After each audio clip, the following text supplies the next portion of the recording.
It is time for Around the 412 with Smitty and Tyler.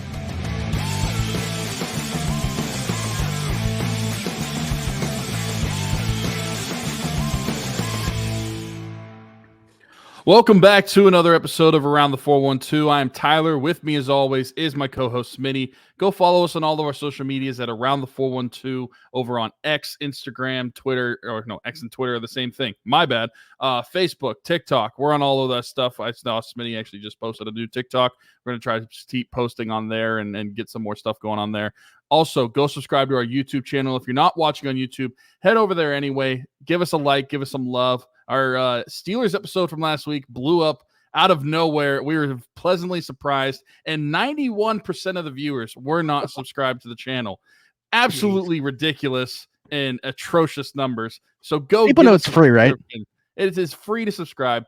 Give us a like. Give us some love over there. Gonna keep posting over there, and yeah, you just got to get better. We got to pump those numbers up.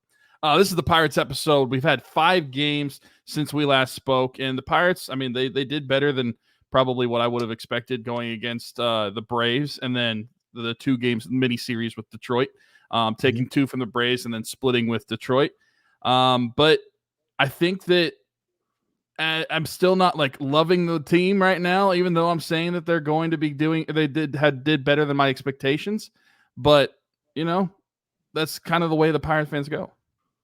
Yeah, I feel like the starting pitching continues to be pretty solid. We'll talk about, Jared Jones, I guess, kind of his first speed bump, if you will, in the major leagues in his start in Detroit.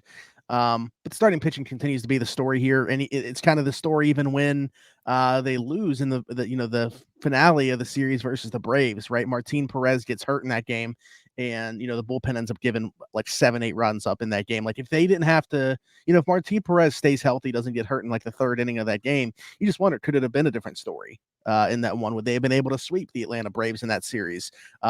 Also in that series finale, horrible Ronald Acuna tearing his ACL for the 2nd time within 4 seasons. Just absolutely heartbreaking. So, all the best to him. One of the most exciting players in baseball, coming off an MVP season. One of my favorite players that isn't a Pirate to watch. So all the best to Ronald Acuna. But I mean, you're right. This you just, even in these small stretches, you see everything that kind of encapsulates what this Pirates team has been. You see the starting pitching, you see the offense break out and also score 0 runs within the same game, same day, an hour apart of each other, getting shut out and then scoring 10 runs an hour later. So, I mean, this team is telling us who they are. Really, they are a roller coaster with really good starting pitching, sporadic hitting, and an awful bullpen. Ultimately, that's what it comes down to at the end of the day. Yeah, they are the definition of, and probably a bad analogy considering the wild card is an actual thing in baseball, but like they are a definition of a wild card team. Like they are night in and night out, not going to be the same exact thing. You don't know necessarily what you're going to get, even at different phases of the game, because like you said, the starting pitching has been and still has been the strength of this team over these last 5 games. But then a night like Jared Jones, or I guess I should say a early afternoon like Jared Jones had this week, his first hiccup, and that's something that the rest of the team would have to make up for. Obviously, they didn't do that. They didn't score any runs in that game. He got absolutely no help in what was a bad start as it was. But then you have games like the one with Bailey Falter that kicked off of the series with Atlanta. And, I thought that Bailey Falter, and we talked about him, has been one of, if not the biggest surprise of the season, the most pleasant surprise of the season, considering how everyone was talking about him after that first game, after mainly that first inning that he was a starting pitcher this season. But going into the season, and myself included, I was not excited about the prospect of having Bailey Falter in your rotation. I didn't think that he was going to be any good whatsoever. And then he has a very nice performance. And what's funny is like, even with an 11-run lead, I still was unsure if the Pirates were going to hold on, and still was unsure if they were going to be able to walk away with that one, considering what had gone on the days before with that, blowing multi-run leads in back-to-back games. But they didn't, and I think that it goes to show what this team is, and they are literally like a wild card team. Now, not necessarily going to get into a wild card position and make the wild card spot for the playoffs, but when you look at just like how people describe a wild card, where you just never know what you're going to get, that kind of is what this team is. And I think that just the other day with Detroit is the perfect scenario for that, where you talk about how Jared Jones has the start that he has. Offense didn't score any runs. And then later that afternoon, literally an hour later, after that game ends, you have Paul Skenes have another great start. The offense explodes, and it's a completely opposite game of the one you had just had earlier that day. That's kind of what we're dealing with the Pirates. It's almost like if the Pirates could figure out any sort of consistency in one phase of the game. They've found some consistency, or I guess I should say more than one phase of the game, because they found some consistency with the starting pitching, and then the offense was going under and the bullpen was sucking. And then they find some offense, but then in a game it's just like they don't find anything at the same time as any part of the other games. I feel like they just need to figure out if they can get the bats going with the starting pitching, then maybe even though the bullpen might not be doing so good, I think that they could figure stuff out there, or vice versa. Like one of those two have to be figured out with the starting pitching in order for this team to be good. Otherwise, you're probably going to continue to just have these inconsistent starts where you just never know what you're going to get. Yeah, I mean, we maybe the first, I don't know, not even 20, a little less than 20 games, they had like all three kind of working in cohesion, but very rarely this year have we seen them collectively have all three elements that you need to have to be a winning ball club.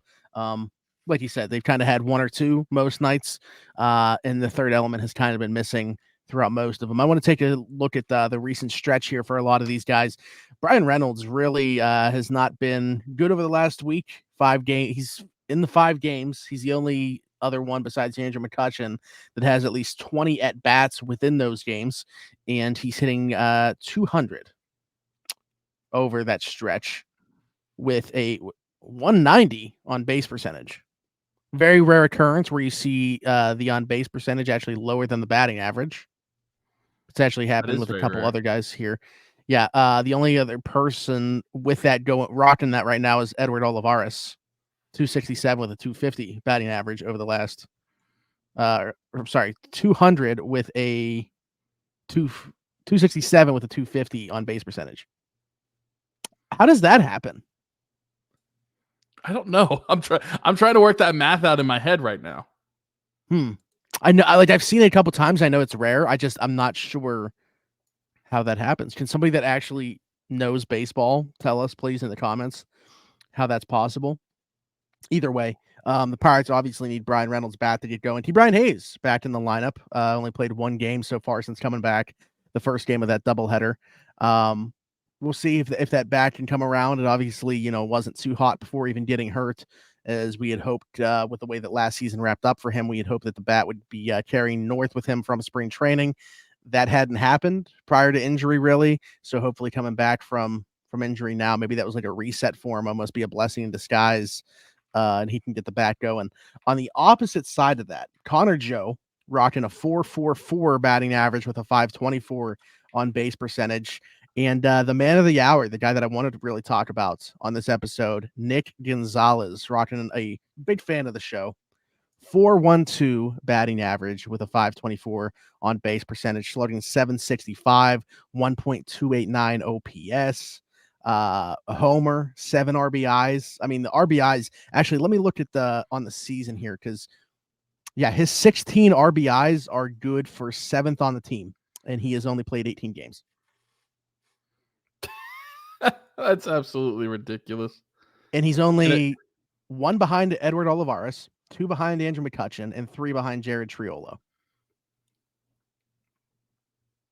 I mean, he's been good. He's knocking on the door. Yeah.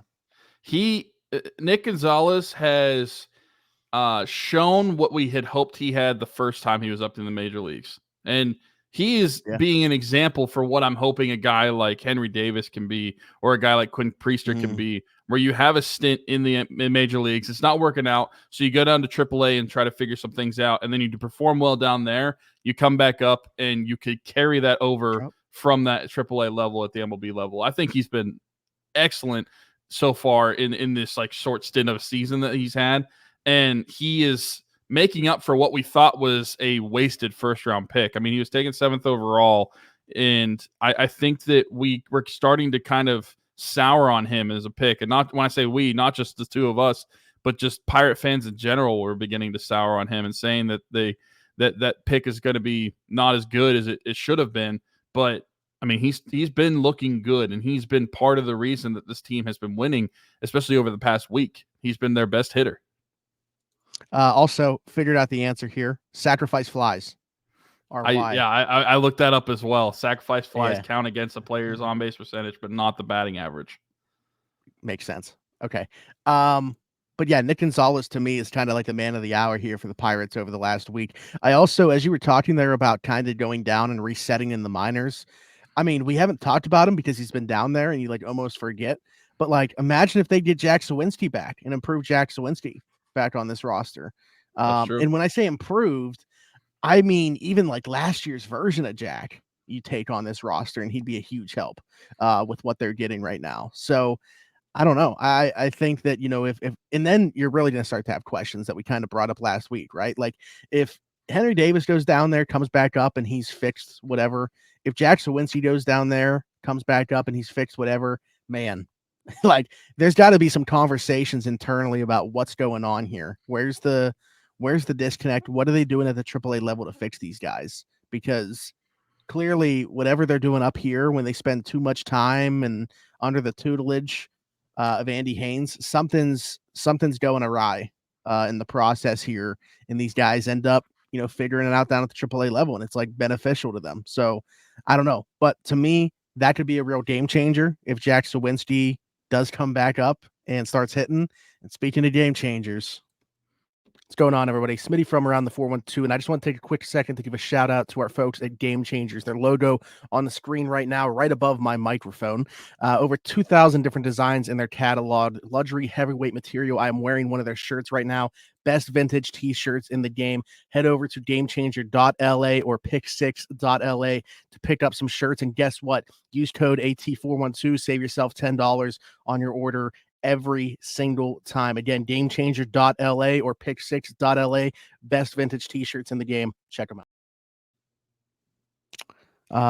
I will say they do not have a Jack Suwinski design on their site currently, so it's unfortunate, but maybe if he heats up. I did want to give an update as well as Henry Davis, since going down to AAA, he has performed 19 games. He got off to a pretty cold start, but since then, over those 19 games, he has been batting for .294. His on-base percentage is .435. His slugging is .647. He's hit 6 home runs in those 19 games, has 20 hits and 15 RBIs. So pretty solid performance down in AAA. Like you're saying, you get that type of performance from Henry Davis, you start to get a similar performance. Now, I tried to look up Jack Suwinski's stats. He's just played in too few games to really make anything count because it's only been 2 minor league games so far for him. But you start to see these happen at the AAA level, and this is something we touched on an episode or 2 ago. You start to question, what is this MLB staff doing that the AAA level is doing differently, and figuring out how to get some more success out of these players, figuring out how to get more consistent play out of these players. I mean, eventually that's something that Ben Cherington is going to have to look at and address, because you can't just blame the players every single time they come up to the MLB and they struggle if they're going right back down to AAA and that coaching staff is able to figure out something to get that player turned around in almost immediate fashion as well. And so Ben Cherington would have to take a long look at that if that continues to be a trend, although maybe not a long look because I want him to be fired into the sun. But I don't think that whoever is looking at that, they need to figure out what is going on at AAA and how can they accumulate that to the MLB level, because I don't think that they're operating the same way. Otherwise, I think that you would be getting more similar results than you are right now, because I don't think it's all on these players based off of the performances that they've had by going down and then coming back up. Yeah, and well, that's the thing too. It's like the surface level numbers for Nick Gonzales are great, right? But like the analytical stuff, also really good. And you just notice like the mechanical changes that we talked about. Like the swing path looks totally different. He's getting his hands around faster. Just like these things that might not show on the surface level, because that can kind of be deceiving. Like, let's be honest about Bailey Falter's performance. Probably overachieving a little bit based off what the underlying numbers say that he should be pitching like right now. and that's fine. As long as he continues to do it, continue to roll him out there. But with Nick Gonzales, it's across the board. He looks better, and it's showing on the stats that he's playing better. So at some points, you're right. You got to take a look at what the process has been throughout the organization and see, okay, what are they doing here that we're not doing here in a positive or negative manner? And that goes at all levels. So, we touched on before our guys, and this was a couple years ago, when we were talking about like Bryan talked about working with a different hitting coach and, pitchers maybe stunting their growth at a certain level. Like they're really good up until Altoona. What's happened at the AAA level with pitchers? And now this conversation about hitters at the major league level, what's going on with them? So I don't know. I don't know that I would drop Quinn Priester into that same bucket as a pitcher and not a hitter. And you didn't. You were just talking about, maybe a reset being good and hoping that he can come back up, which he hasn't pitched that bad at the major league level this year either. And actually, let's bring in a question here because this kind of all tie together. I mentioned Martin Perez getting hurt. They might need Quinn Priester back as soon as his next starts. So John said, assuming Priester pitches well in his next few starts, when Perez comes back, do you just put him in the bullpen? This is an interesting idea. We've talked obviously about the lack of bullpen options that they can rely on, how they haven't been very good this season, all the blown leads, certainly don't have guys in the middle of the bullpen, let alone on the back end to get it done. Could Martin Perez make more sense for them out of the pen if they get, what you need to starter-wise from Quinn Priester?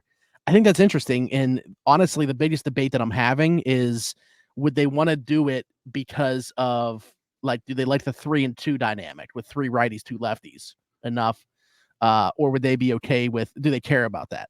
I guess is the other part of the question. Like, where are you at with that? Do you think if it's close, they'd rather have the second lefty? Or is it just, like, if Quinn Priester can give them starting quality pitching, they could use a guy like Martin Perez in the pen? I think you kind of have to go with what you are getting the best from, no matter whether it's righty or lefty. And I say that because of the struggles we've seen for the bullpen. And so I think that if you brought Quinn Priester back up here, I don't want to deal with this whole 6-man rotation thing again. Like if he gets brought back up, I don't want them to do that and roll out 6 guys. Like I don't want to have to see Paul Skenes every 6 days as opposed to 5. So that's where my priorities are. Well, no, I mean, I agree. But I do think that that's a irresponsible way to manage your rotation. But also, you're looking for a shot in the arm in the bullpen. Top to bottom, it's been pretty mediocre for going on a month now. You got to do something to be able to better it. And I feel like getting Martin Perez in the bullpen could help bring some, I guess, stability. And now maybe that does mess with your righty lefty as far as like rotation arms and bullpen arms. I don't really care because situationally, yeah, it's nice to have righty lefty in those situations. But ultimately, you just want the guy that's going to be able to go there, pitch, and get the out. You don't really care whether it's going to be a righty getting out or a lefty getting an out, ultimately, if it leads to an out. And that's the way I view it. And maybe like some analytics people will disagree. But whenever you are putting a lefty out there and they're going to continue to get walks against that, or a righty out there, it doesn't matter if they're not performing to the best of their ability. That's why I don't think that it matters, at least right now, when it comes to righty-lefty. Now, if the bullpen turns it around and gets on fire, that's a completely different conversation, because then you could start to talk about, well, what situations do these guys perform the best in? But as of right now, the situation where these guys perform the best in is when you have the best pitcher out on the mound right that second, because you're not waiting for a righty-lefty situation. You got to wait for the best pitcher available. Yeah.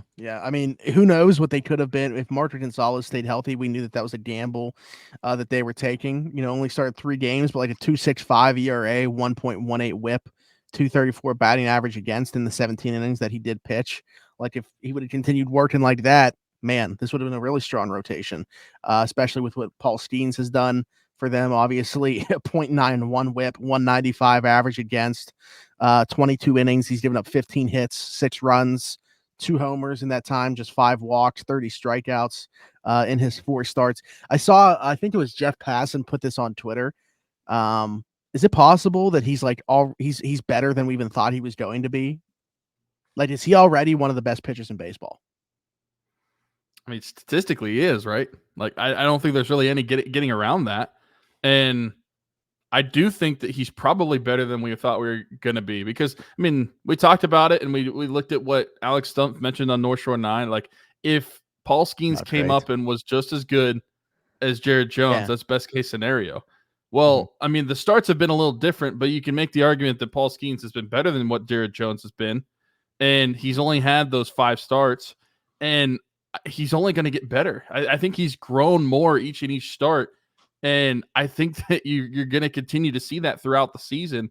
And they took the training wheels off. Like, they are not being worried about, like, I don't think they're worried. He's just operating like a regular start now. Yeah, they're not worried about pitch count. They're not worried about innings pitched, anything like that. They are just, training wheels are off. You are our MLB pitcher, and right now you are our ace. They were listing the names that this guy is like setting records with, and these are like all-star pitchers. He's the first one. He's the first MLB pitcher to have 30 plus strikeouts in his first 5 starts or 4 starts. And there's only a few other guys. It's like Steven Strasburg, Felix Hernandez, and one other person were the only people that ever do it.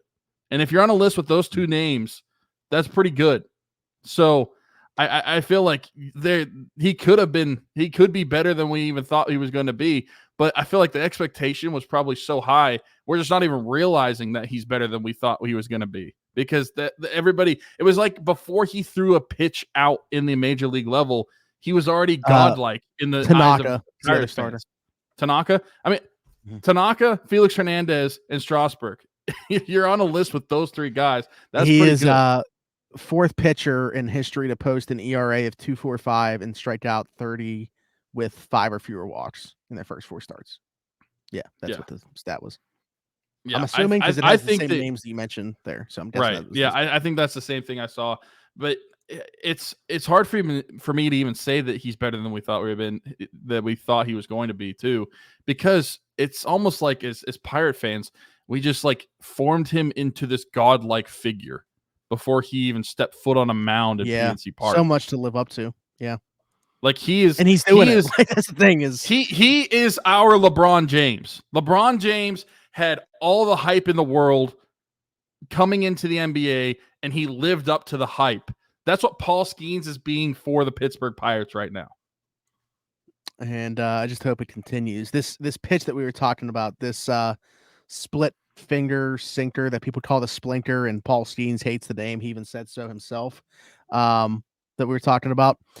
This pitch just in their last game, 34.9% usage, 0.067 batting average against, 2 hits, 11 strikeouts, 40.3 whiff rate.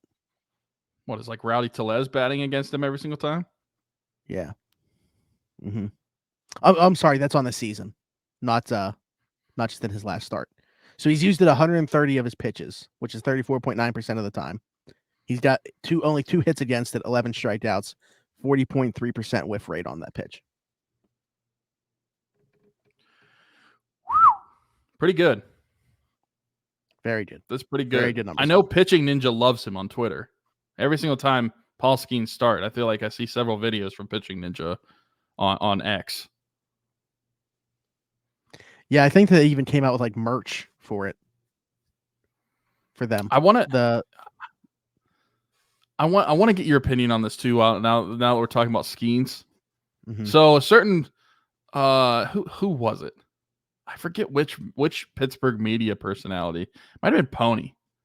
Tweeted, how long is it before Paul Skenes takes over Sidney Crosby and TJ Watt as the Pittsburgh's best athlete? Oh my. I saw that. I mean, that was just what a Pony post, right? I mean, what an absolute rocker of a post. I mean, he knows what he's doing. He's great at the X. Yeah. He's a generational talent on the website. I think it's ridiculous to even, put him into that conversation right now. After 4 starts. Right. Yeah, he provides that type of hope, sure, for the Pirates. Like, that's why I think you saying the thing about LeBron, because that's what LeBron was he was the great hope for the city of Cleveland, and he delivered on a promise.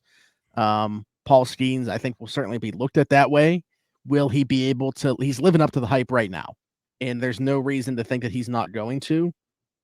But I think, to put him in that same category right now is kind of ridiculous. I mean, to be honest, if we're being very real, Paul Skenes has to win a Cy Young before he can be in that conversation. Because Sidney Crosby has won MVPs. TJ Watt has won Defensive Player of the Year. You'd have to win a Cy Young, I feel like, to pass either of those guys. Right. Yeah. I don't even know. I honestly, I don't know. I had so many thoughts going through my mind when I saw that post, but at the same time, it's like, it's Pony. So, that's just a typical, like when he said, was it like his second start or something like that? We're on perfect game watch today. Tune in at 12:35. He gave up a leadoff hit. Like, that's just well, that's just perfect game watch. Saying you're on perfect game watch before a pitch is even thrown, before the player's even in the ballpark, that's absolutely ridiculous. Well, that happened on I think it was Yamamoto of the Dodgers. He was facing, I can't remember what team they were facing, but like one of the worst teams in baseball, worst offense. And they were like, "Oh, it was against the Marlins." And they were like, "Yeah, he's on perfect game watch as soon as the game starts. Let's go to the game." Yamamoto throws one pitch to Jazz Chisholm, leadoff homer. Like, so, yeah, I mean, obviously Sidney Crosby, top handful of players all time. And TJ Watt is, the best defensive player in football right now. I mean, even if you have to take it to just currently at their level, he's still not going to be there for a while. Yeah. Because Sidney Crosby's got to fall off, and so does TJ Watt. Either that or he's just going to have to be that. Like, I feel like Paul Skenes would have to have a 2010 to 2015 type of run that we saw from like Clayton Kershaw to pass those guys in terms of like the best athlete in the city. Yeah, I'm not even talking like legacy right now, because that's a totally different conversation. Just to be better than them currently, I think like you got to have a larger body of work than what we've seen. I don't know. We'll see. A more interesting conversation, though, is how long until he's the best player on the Pirate, or is he the best player on the Pirates? I think he is. I think he's the best player on the Pirates right now. Okay. I mean, I don't even know who I'd say is like. Is that sad, probably, or is that okay because of how good he is? But it's both. It's sad that there's like the second doesn't immediately jump off the page. The second could be Jared Jones. Like I don't know. The third could be Bailey Falter. Bailey Falter, who at the beginning of the season we thought should have been cut. Speaking of cut, Smitty from around the 412 here, and while I may not have much hair, the hair that I do have will not be cut by anybody besides Keek at Keek's Barbershop. My friend Christian Circle, been with us since day one. Keek's Barbershop, located 401 Burkitch Way, Suite 2 in Beaver, PA. Download the app, The Cut. Book an appointment with Christian today, or you can do walk-in with Tony or Ashley. But again, Keek's Barbershop, 401 Burkitch Way, Suite 2 in Beaver, PA. Go check them out. Old school vibe in there. Absolutely love it. Cannot recommend them enough. Wouldn't go anywhere else. Maybe I'll see you there. Yeah, I mean, Bryan Reynolds, obviously, I still think is, their best overall position player, despite his struggles that he's had here and there this season. I mean, is Oneil Cruz, it's kind of like you obviously still see the flashes. This is like what we hope is his first full season. But obviously the devastating injury that has impacted him still leaves quite a bit to be desired defensively and at the plate against lefties. So what I'm hearing is Oneil Cruz is the new Gregory Polanco. No.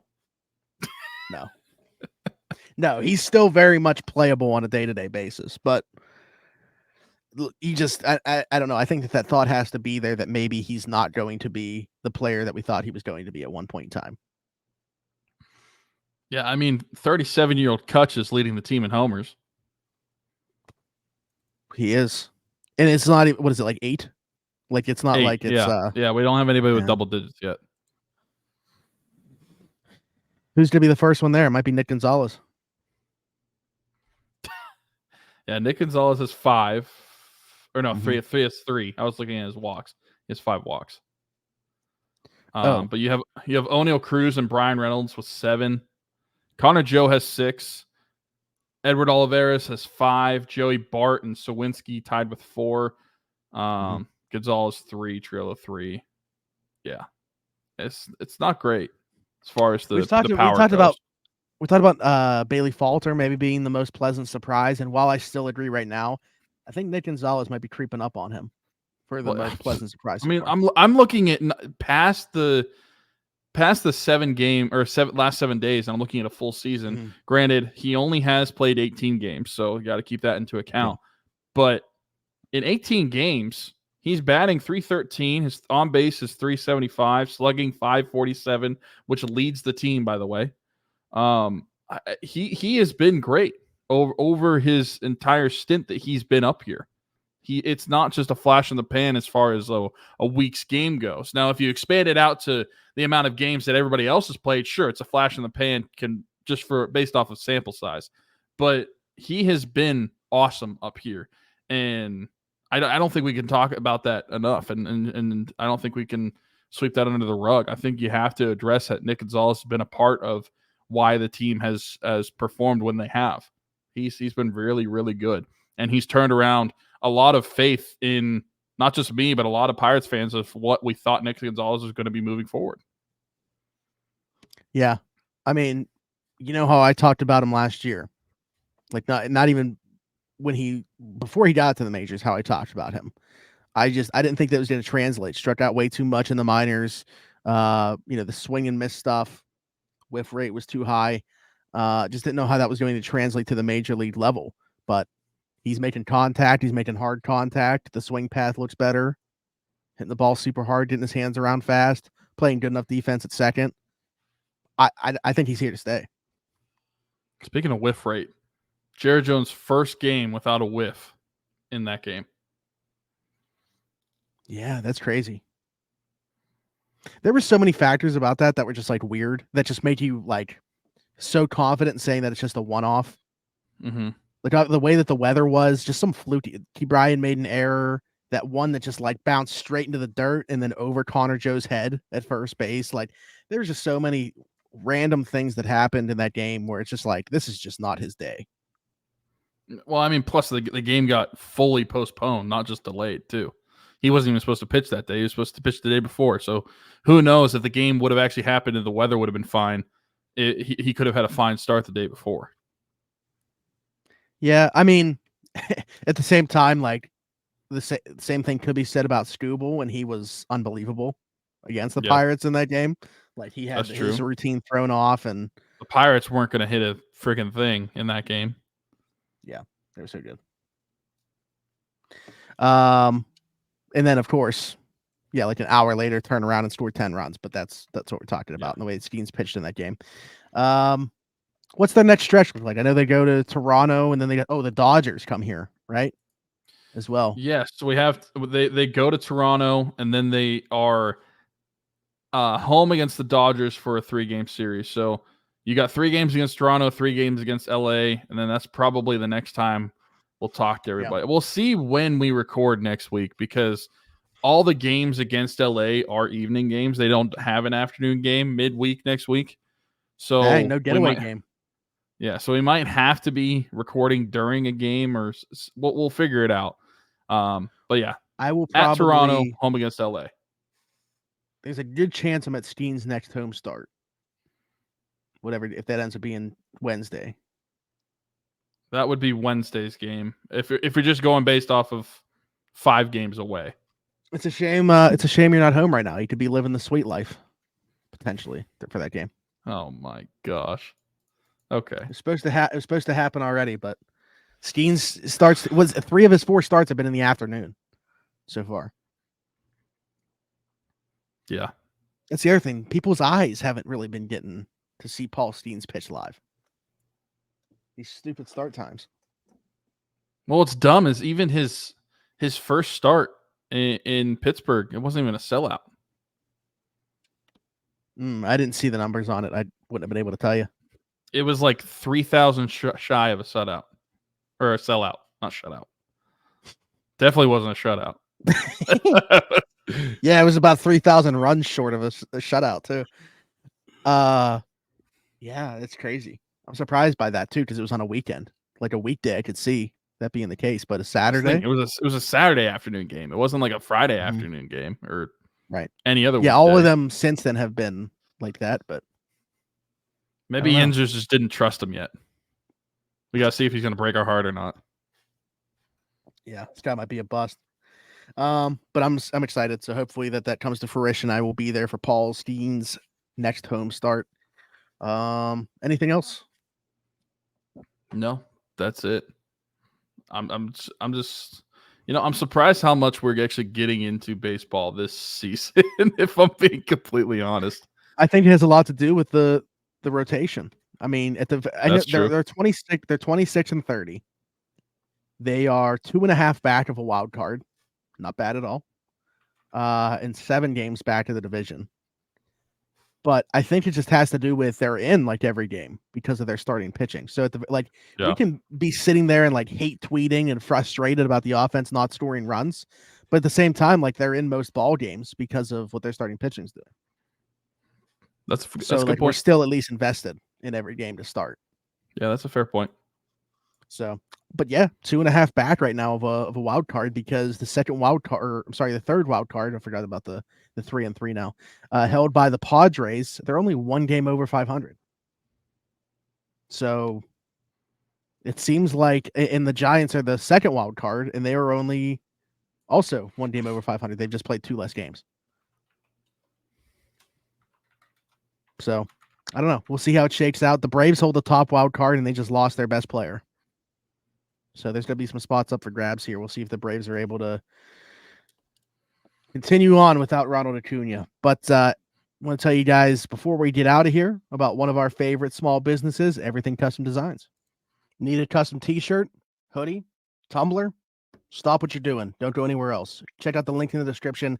Everything Custom Designs. Our friend Haley Wagner's small business. She can do all that for you. She even does around the 412 merch, t-shirts, hoodies, long sleeve tees, bunch of different stuff. I even got a tumbler from her as well. So go check out the link in the description. Goes directly to her Facebook page. All of her stuff can be found there. Again, Everything Custom Designs. Haley Wagner. She does great work. Can't recommend her enough. Go check it out. The link for that, as well as the direct link for our Around the 412 merch from her. And I had her even change that link. So you can get long sleeves as well as hoodies from there as well. I know maybe not the best time of year to be, I don't know what part of the country or maybe a different country that you guys live in, but maybe you still do have the need this time of year for a long sleeve or a hoodie. So check that out. But you can find t-shirts, long sleeves, and hoodies all at the link directly there. We have our game changer links in there. Save $10 when you use code AT412. And also download the app, The Cut, to book an appointment with Keats Barbershop. 3 of our favorites right there, our favorite small businesses. And I wouldn't consider Game Changers a small business, but throw them into that bucket as well, I guess. Be sure to like, subscribe, and hit that notification bell here. Follow us everywhere at Around the 412. Hit us in the comments. Let us know what you want to see on the show, any questions for a future episode, what you thought about what we talked about on today's show, how you're feeling about the state of the Pittsburgh Pirates. Leave us a 5-star review and subscribe if you're listening somewhere else, Apple, Spotify, wherever you get your podcast from. You can find Around the 412 there. For Tyler, for Smitty, this has been the Around the 412 Pirates show. We'll see you next time.